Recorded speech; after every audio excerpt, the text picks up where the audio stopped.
Fala, gente, tudo certo? Bearish Market aqui com mais um vídeo aqui para o canal. E hoje vamos abordar um assunto interessante, né? Eu acho que toda a experiência ela é válida e ajuda quem é de repente um novo investidor a tomar uma decisão melhor num próximo cenário. Então eu quero trazer aqui um case pessoal meu, da minha carteira pessoal. Não tem nada a ver com escritório de investimentos, nada disso. É um ativo que eu selecionei por minha conta e risco. E eu tive uma repercussão levemente negativa com essa escolha, né? Eu basicamente aí, depois de praticamente 2 anos investido num ativo, eu acabei saindo meio que com uma mão na frente e outra atrás, mais pro negativo que pro positivo. Mas esse vídeo aqui é para te explicar o porquê que eu resolvi abandonar essa tese e ir para outra. Porque às vezes quando tu vê que a coisa está degringolando, que aquela estratégia não funciona mais, não adianta tu ficar insistindo, não, eu vou ficar com isso aqui até isso aqui subir e me pagar de volta. Tem gente que tá com Magalu desde lá depois da pandemia. Que Magalu tava lá seus 20 e poucos reais, o cara tá comprado a 15, tem 2 anos já, na esperança que vai voltar.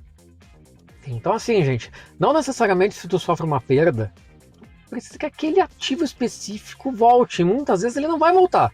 Se sofreu algum dano que alterou a estratégia de investimentos que tu tinha para aquilo. O cenário mudou, a análise é outra, então esse é um ponto para tu revisar. Porque assim, né, gente, poxa, não, isso aqui é só uma notícia do mercado ruim, a empresa continua sólida. Beleza, vou comprar mais. Agora não. Isso que aconteceu aqui interfere na minha análise e muda o cenário que eu tinha planejado. Aí sim, poxa, descaracterizou minha projeção de investimento, hoje já não faz mais sentido eu comprar isso aqui, nem ao preço que tá. Aí é a deixa para sair. Então vamos lá, gente, sem mais enrolação, estamos falando de um fundo imobiliário, HCTR11, tá? Vocês devem ter ouvido falar dele aí, porque ele despencou nos últimos tempos por conta de inadimplência, né?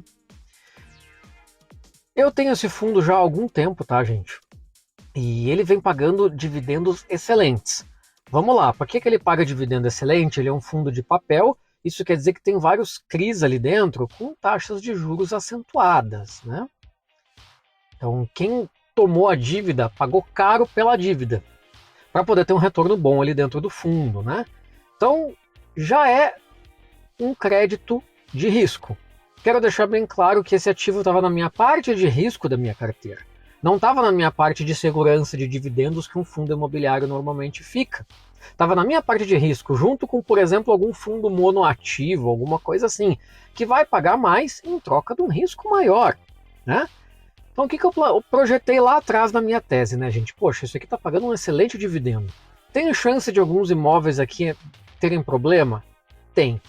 São poucos. Alguns mais preocupantes do que outros, mas o fundo continua. Se der algum problema de inadimplência, vai ter um baque na cota. Se a coisa se manter, eu compro mais, o fundo sobe, eu ainda vou ganhar com a valorização do valor da cota depois, junto com os dividendos. Perfeito, esse cenário se manteve até o início desse ano.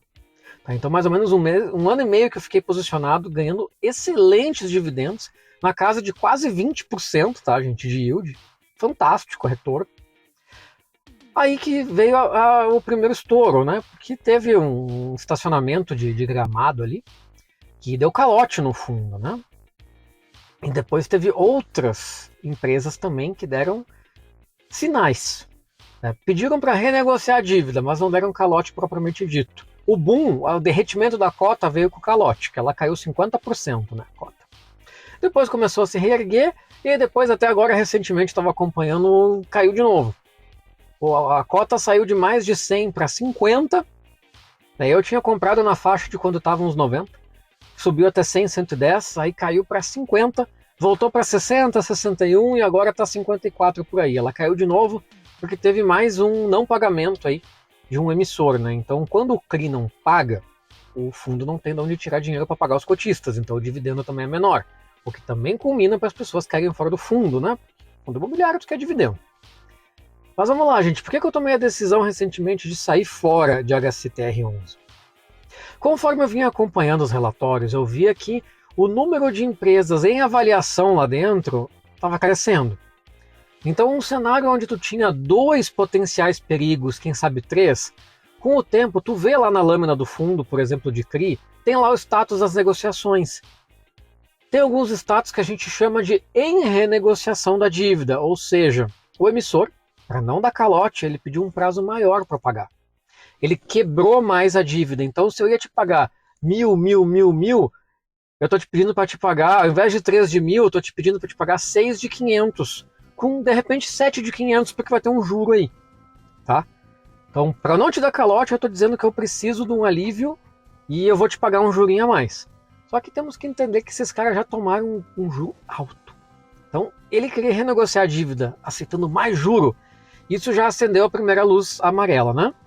Conforme ia passando o tempo, mais e mais ativos lá dentro desse fundo estavam pedindo renegociação de dívida. Aí já me acendeu outra luz amarela. Poxa vida, o que era um cenário de risco de 3, 4, agora já são mais de 8. Tá ficando cada vez mais arriscado. Uma hora dessa, um cara desse vai dar um calote. E aí, dito e feito, veio o cenário do Gramado Parque. Eu esperei, né, porque, poxa, vamos lá, uma pessoa deu calote, ok. Os outros aqui, os que renegociaram a dívida, estão pagando renegociado, então perfeito, vida que segue. Outros estão em renegociação, não estão pagando, e o yield, dividend yield, ainda está alto, mesmo com gente não pagando e com gente renegociado. Então, poxa, se resolver isso aqui, e os caras voltar a pagar logo o valor cheio, poxa, o yield vai ser maior ainda. Junto com os juros que estão subindo, nossa, esse fundo aqui vai lotar, o valor da cota vai para 200. Só que o que começou a me chamar mais atenção era que mais e mais ativos continuavam entrando para a zona de negociação. E eu comecei a pesquisar um pouquinho mais a fundo quais eram as empresas que estavam ali. E eu vi que o cenário estava mais para esses caras darem um default da vida do que para eles conseguirem pagar mesmo renegociado. Então, gente, descaracterizou a minha tese que eu tinha construído em cima. Do tipo, poxa, por esse yield vale a pena ocorrer este risco. Agora, o yield é menor e o risco aumentou. O que era um yield muito acima da média para 3, 4 ativos de risco, agora se tornou um yield mediano por 8 a 10 ativos de risco dentro da carteira do fundo. A maioria dos papéis do fundo ali hoje já estão ou em renegociação, ou não estão pagando, ou deram calote. Então tu vê que vai piorando a bola de neve, né? Então, com base nisso, refiz minha avaliação. Poxa, isso aqui hoje eu não compraria, mesmo pelo preço que está. A 0,45, 0,48 do valor patrimonial. Então, super descontado. Mas não vale nem isso neste momento. Pelo menos até boa parte ali dos emissores se arrumarem a casa. Então, o que eu fiz? Vendi, gente. Não adianta tu ficar sofrendo com prejuízo. Aí o que aconteceu? Eu recebi muito dividendo desse cara. Então, teve uma queda ali que, para mim, no fim das contas, eu tive um baque de uns 38%, 35%, tá, de perda no valor da cota. Só que em dividendos eu tive mais ou menos uns 25%, 28% de dividendo. Então, no frigir dos ovos, vamos lá, no pior dos casos eu perdi 20% do meu valor, considerando já o que eu recebi de dividendo, tá? Para 2 anos, então 10% ao ano de baque negativo. Poxa, isso machuca? Isso é ruim? Óbvio que é. Mas qual é que foi o meu momento chave de tomada de decisão? Reavaliando o case, hoje não faz mais sentido, desconstruiu a tese que eu tinha feito lá atrás, não faz mais sentido o risco-retorno. Então eu vendo. Se fizesse sentido o risco-retorno, mesmo o dividendo descendo, eu iria comprar mais. Porque, poxa, 0,45 do VP é um preço excelente, mas hoje o risco está muito alto, mesmo para 0,45 VP. Então, por conta disso, eu fechei minha posição, gente. Então, assim, lição dessa história, não adianta tu ficar, às vezes, insistindo numa empresa para sempre, só fazendo preço médio, preço médio, preço médio, preço médio. Vai para a próxima.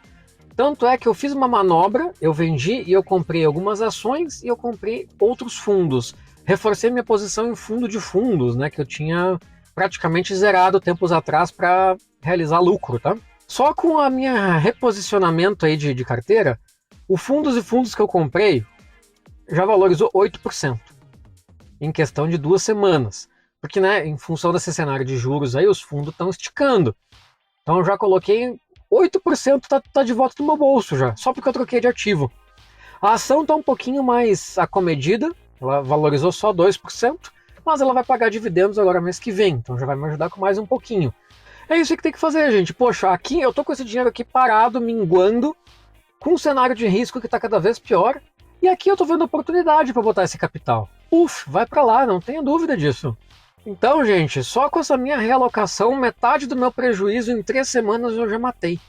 E o fundo continua lá no mesmo lugar que ele estava quando eu vendi. Fica a dica aí para vocês, gente. Eu espero que isso ajude vocês a mudar de estratégia quando alguma avaliação que vocês façam não dá certo. A gente não vive só de acerto aqui. O pessoal às vezes pensa que quem trabalha no mercado financeiro acerta todas. Não é assim. A gente também erra. O importante é acertar bem mais do que errar. Esse é um ativo da minha carteira que tem 20. Eu acertei 19 vezes, errei uma só. Proporcionalmente falando, minha carteira está muito positiva. Ainda mais agora com a queda da taxa de juros que a bolsa vai disparar. Então esse é um prejuízo pequeno comparado com o meu todo. De novo, era um pedaço de risco da minha carteira. Ao invés de ir lá e comprar Ethereum, eu comprei esse fundo aí. Entenderam? Não era o meu valor de dividendos, de recebíveis, de valores estáveis. Então, se tu vai arriscar, usa o teu valor que tu tem separado para risco. Não queira colocar coisas ali que são de alto risco disfarçada porque paga dividendo, né? Dúvidas que possam ter ficado, deixa abaixo nos comentários. Se inscreve no canal se não está inscrito. Deixa o teu gostei, segue nas redes sociais, tudo isso é de graça. Ajuda a gente pra caramba a crescer com o canal. Muito obrigado por ficar comigo até aqui nesse vídeo. E até a próxima!